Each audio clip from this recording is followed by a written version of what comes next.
Right, good morning. So this is the revision lecture for virtualization and cloud computing. What I will basically do is I will go and explain like a couple of items that I've added onto the Moodle page.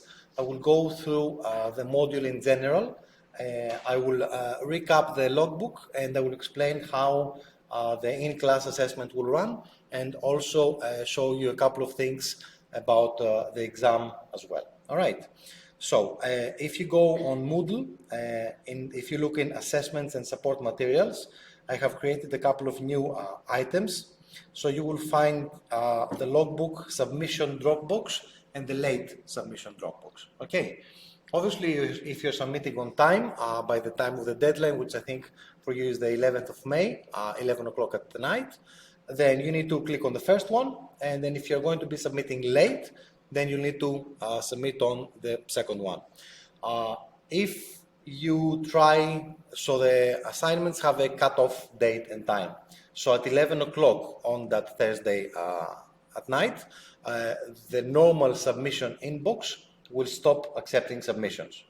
Okay, so don't leave it for the last minute, thinking that you will submit at 11:03 and it will be okay. It will not. All right. And then at 11 o'clock of that night, the late submission inbox will be enabled, and everybody who has a late submission to submit, they will be able to submit it there. Okay, so be careful, don't leave it for the last minute. Something might go wrong with your internet connection or anything like that.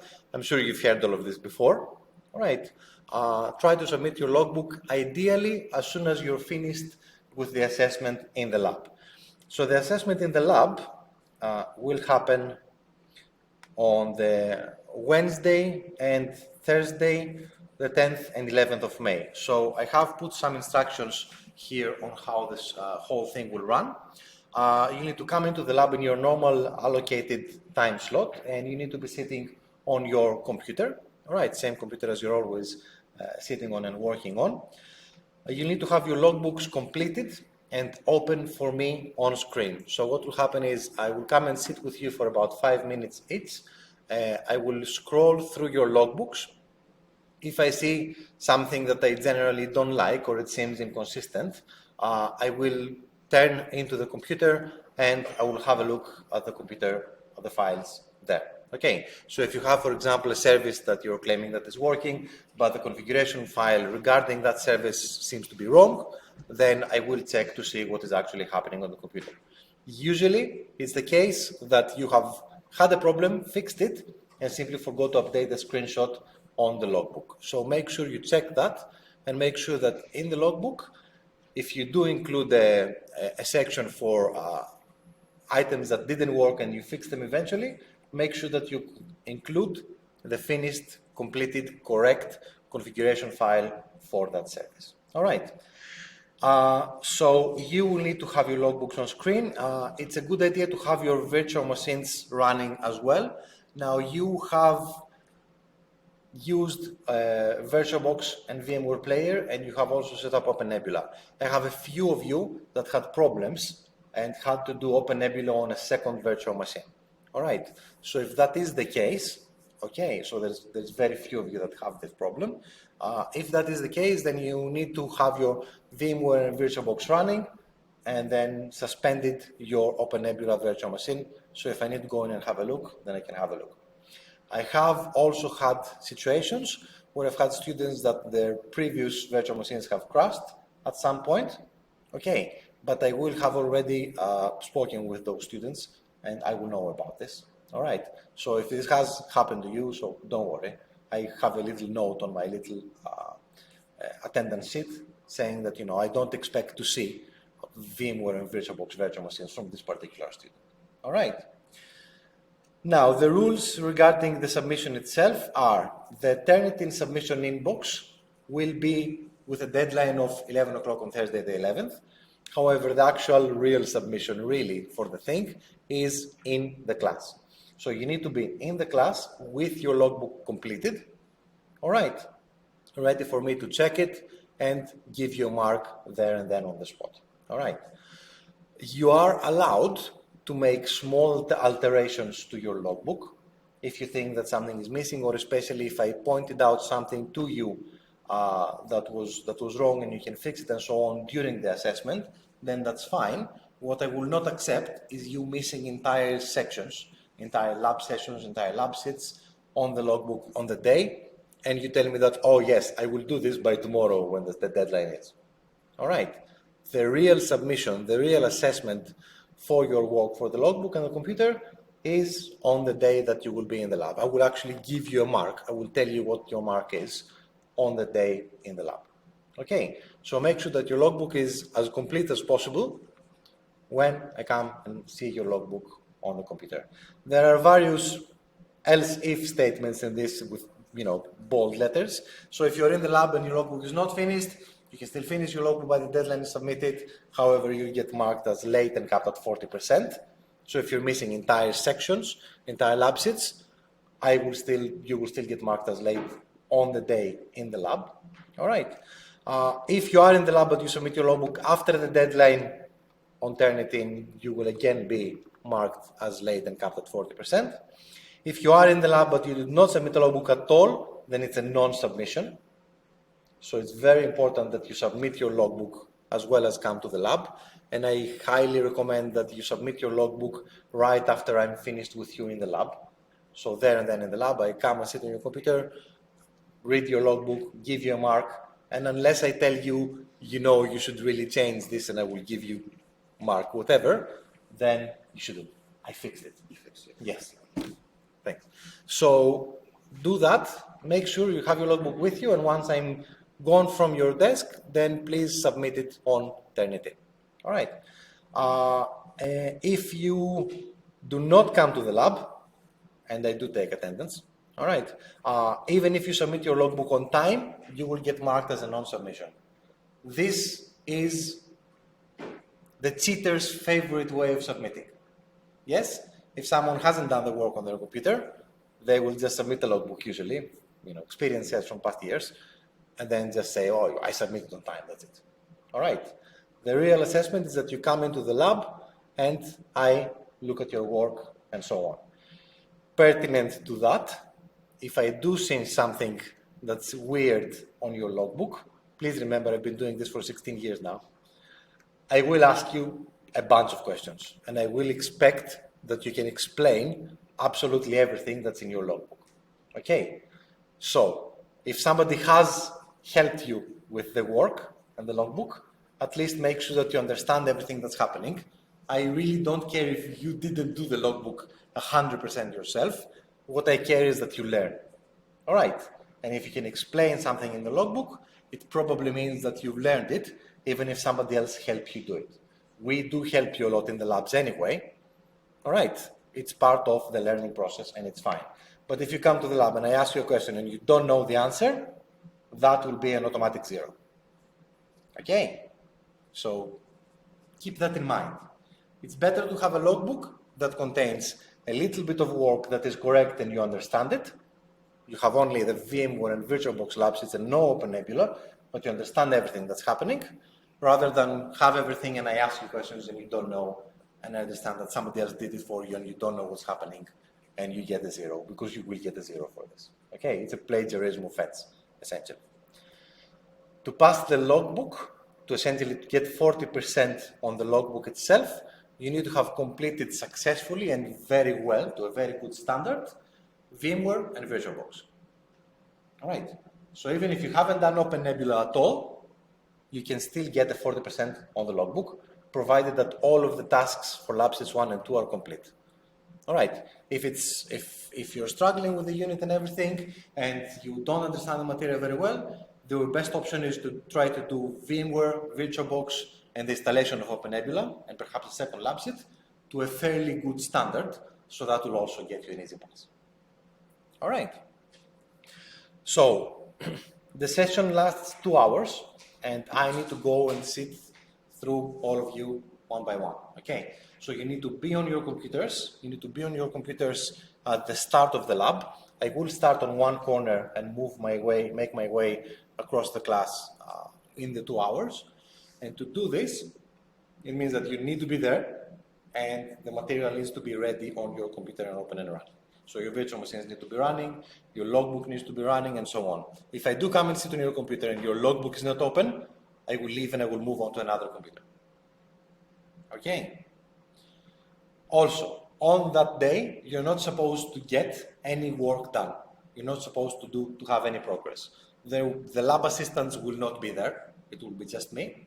Okay? And if I do come to sit on your computer and you tell me, oh, Vas, give me just 5 minutes to finish this little thing, labs in 3, I will just not do it. Okay? So you have 3 more weeks, essentially, including this. You can come and work in the lab outside of normal class hours as well. The lab is open until 8. Towards the end of the teaching block, the caretakers are a little bit more flexible and usually let us use the lab up until 9 o'clock or something. Plus, you can remote connect in the evenings as well to get as much time as you can on your computers. All right. So, these are the instructions for the logbook. If we go back into assessment and support materials, I also have material about the exams.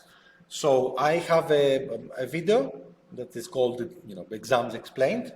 So I explain the whole process of how our computer-based tests run here in the university.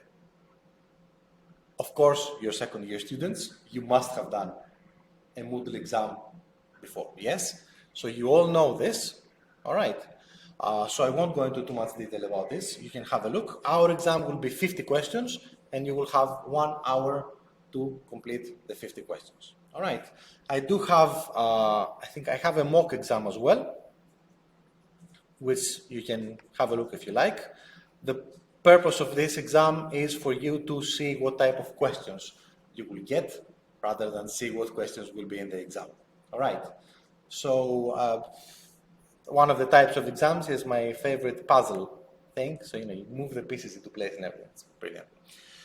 You get multiple choice, multiple response, and so on. You will not get your mark once you submit the exam. All right.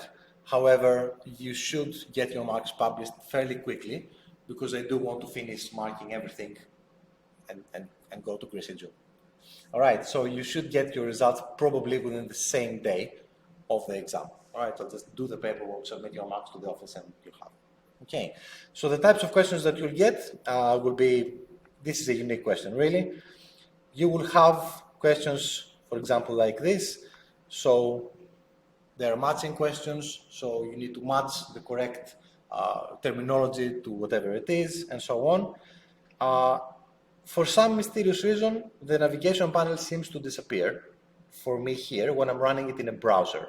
When you're running it in the exam environment, in the safe exam browser in the university, the panel with the questions should always stay on the top right-hand side. Okay, so my recommendation to you is have a quick read through the question. If you immediately know the answer, answer it and go to the next one. If you don't immediately know the answer, skip it, move on to the next one. Go through all of the 50 questions like that, and then by the time you've gone through them once, it will be just 10 minutes that have passed, and you will have a good idea of how many of the questions you can easily tackle and how many of the questions you really need to think about. Use the navigation panel, go back to the questions that you haven't answered, think about them some more and answer them. Okay, this is the best way to do it, mostly because it helps you psychologically, because you've been through all the questions once, you've answered some of them, and the ones that you have answered will show up as dark blue or whatever color on the question navigation panel. So if you see that half of them or more than half of them are completed, answered within 10 minutes, then you have the rest of the hour to answer the rest of the questions available. Okay, so that will help a lot. If you do have extra time, any learning assistance material and so on, if you're using a different laptop to do the exam and so on, yes, the exams will show on a browser, and you probably will not have the navigation panel. All right, so keep that in mind. That's a bit of a problem. The questions are fairly simple and straightforward. Okay, there's multiple choice, there's multiple response, there's matching. The hardest type of question that you will have will be the fill in the blanks, which will usually be a question about you typing a command. Okay, what's the command to do X, Y, or Z? It is an open book exam, so you can have with you a double-sided A4 piece of paper, which can be either typed or handwritten. All right, you can write whatever you like on it. If you can squeeze your entire logbook on it and bring a magnifying glass, kudos to you, do it. All right, I don't know. Okay, so if you're struggling remembering commands and so on, it's a good idea to write them down, or locations of files, for example, would be another useful thing to write down on the notes. Bring them with you so that they help you out in the exam. Okay. Now,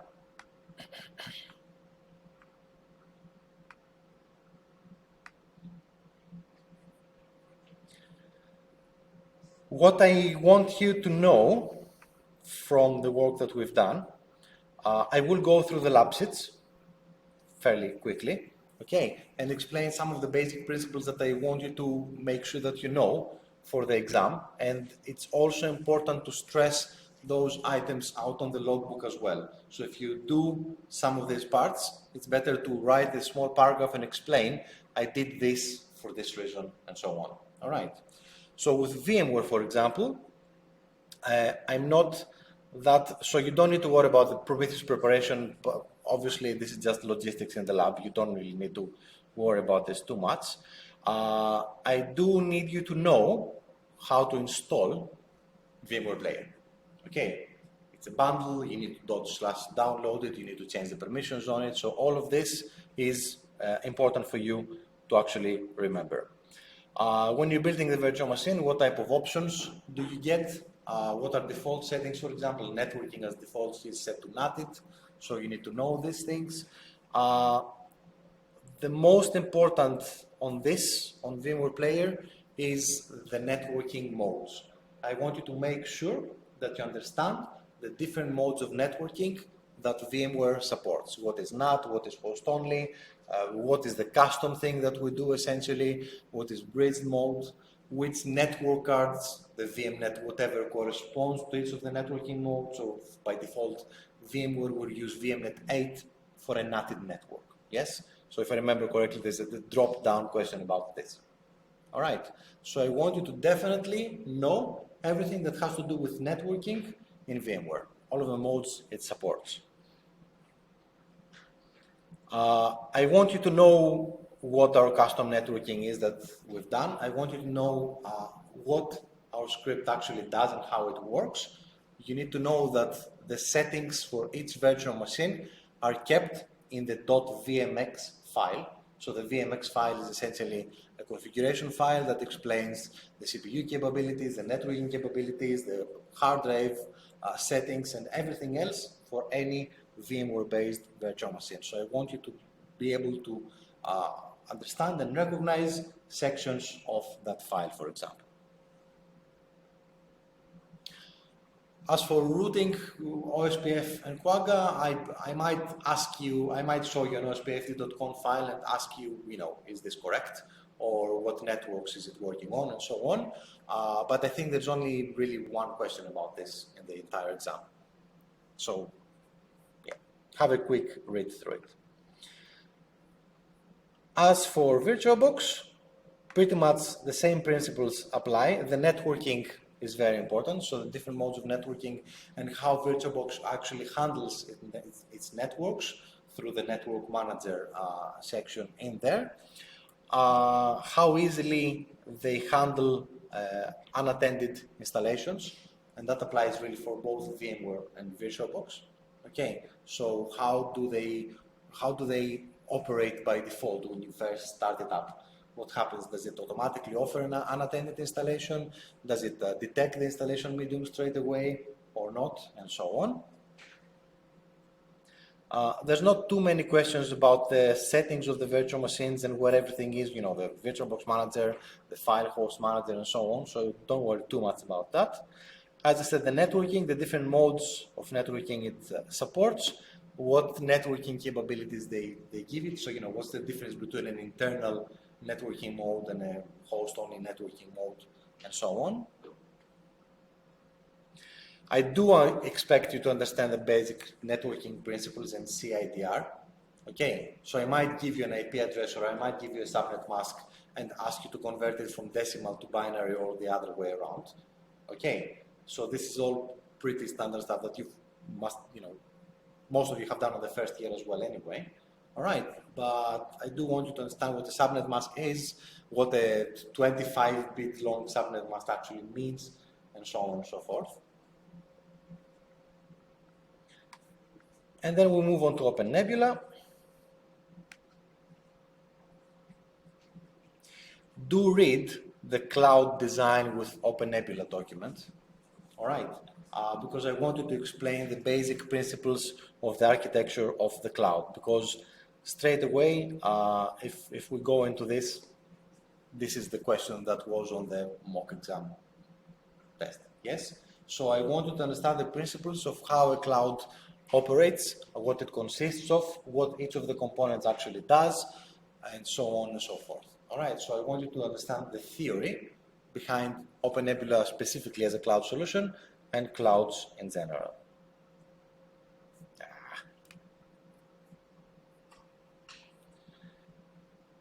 And we'll go back to OpenNebula setup.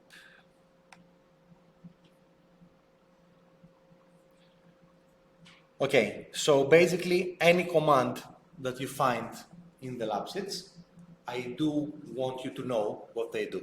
All right, so there might be the command and there might be a multiple choice question with 4 answers that says this command does A, B, C, D. Which one is it? All right, I don't think there's many questions. I think there's only 1 or 2 that are fill in the blanks to actually type in the commands to what it does. But if it is any of the commands that you will have in that type of questions, it will be a command pulled directly from the lab set. All right, I won't ask you to improvise so that you know how commands actually work, their syntax and all that. I want you to remember where the admin password for OpenNebula is being kept. Okay, and I want you to remember that you need to set this before you actually run the service, before you actually run OpenNebula. What else? I won't have much about, so I might ask about the one user show command, but I won't ask about command line interface questions in the exam generally, because we haven't really used it, so there's no point. I do want you to know what the OpenNebula node KVM does and why do you actually need to install it after we've installed OpenNebula and have it running, because then that enables the virtual host to start up virtual machines in the cloud itself. So it allows us to become a virtualization host for the cloud. SSH, I do want you to know exactly what we're doing, what we're changing. So those 3 lines in here, the host star, strict host key checking, and user known host files. So I want you to know what they should look like in the file and what they do. So they basically enable passwordless SSH communication between all of the components in the cloud itself. And I don't expect you to remember the number of the port where OpenNebula runs. So there's no point. You can if you want to. It's 9869. So then we have VM creation and Sandstone familiarization. I do want you to definitely remember the structure of this, that you need to create a network, host, you need to check your data stores, then you need to create images, and then templates, and then run virtual machines. I want you to remember that in order to run a virtual machine, you need to have a template present. In order to create a template, you need to have all of the individual components that make up that template, like CPU, RAM, networking infrastructure, hard drive images to make that virtual machine, and so on. Okay. I wouldn't worry too much about all of the configuration files that we have, because they are mostly customized to our installation here, so I wouldn't worry too much about the bridge and everything else. I do want you to know what the host does in the cloud. So it's basically the computer that is there and has virtualization capabilities and now allows us to run virtual machines inside the cloud itself, which is a very important component. I want you to know the different types of images that we have available. I want you to know the difference between a persistent and non-persistent hard drive image, and also the difference between a persistent and non-persistent virtual machine itself. So because you can instantiate a template in persistent or non-persistent mode. So you can start it up and keep all its contents, or you can start it up and lose all its contents when the virtual machine has shut down. Which brings us to the next lab sheet, which is Sandstone familiarization. From this, I mostly want you to know the different states that the virtual machines can exist in the cloud. Okay, what does it mean when a virtual machine is running? What does it mean when it's running but it's suspended? What does it mean that it's running and removed from the virtualization host or kept on the host, and so on? So I want you to know the differences and how that affects the data that is kept on the virtual machines. All right.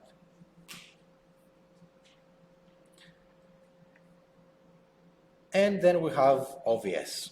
I want you to understand the theory behind this, so what it actually is and why we use it. So it will create virtual bridges that will allow us to basically network all of our virtual machines and connect everything to the outside world. And we can do it as complicated as we like. Don't worry too much about all of the installation details. All right. You know how we create the RPM. I want you to understand the process, that we are downloading something from source and we're creating an RPM that is specifically designed for the operating system that we're using, so that we can then install that RPM with minimum fuss. But you don't need to remember all of the locations of the files and everything else in there. I want you to know the OVS VSCTL commands that we're using.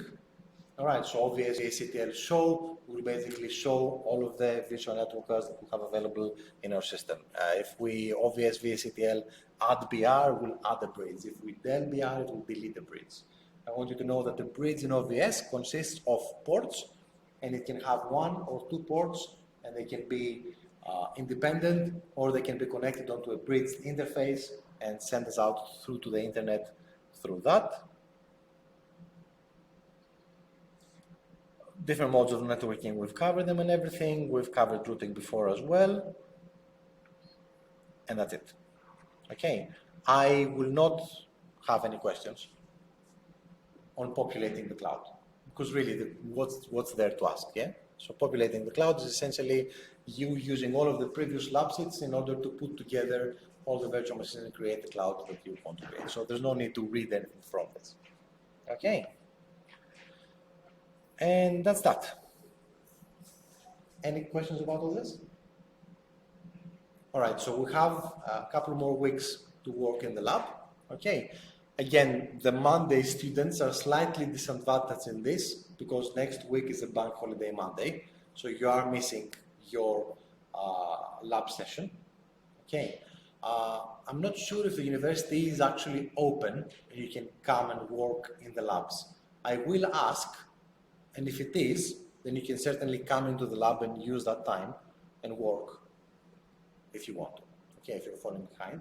So I will send you all an email and let you know if you can have access to it as a normal day, or if they're treating it as a weekend, so they only allow out of hours access to members of staff and researchers. All right, so I will ask about this and I'll send you all an email so that we know. Any questions? All right, thank you very much.